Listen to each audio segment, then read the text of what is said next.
This is the Vika Academy.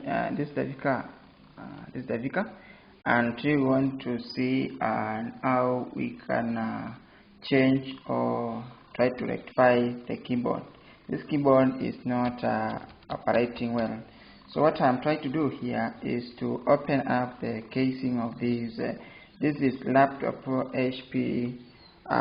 This is the laptop that I'm working on, and this is HP 650. So I'm working at HP 650, and I want to see to wash this kind of keyboard so that there's no dust. The problem that the keys are not working properly is because there is some particles in this. That means we have to open the whole casing of this.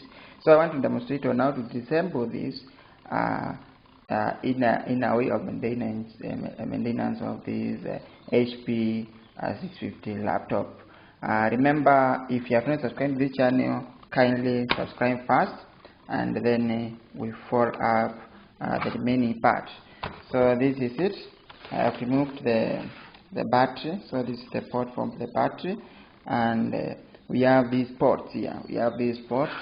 I'll open this port again here, and I'll open this one here.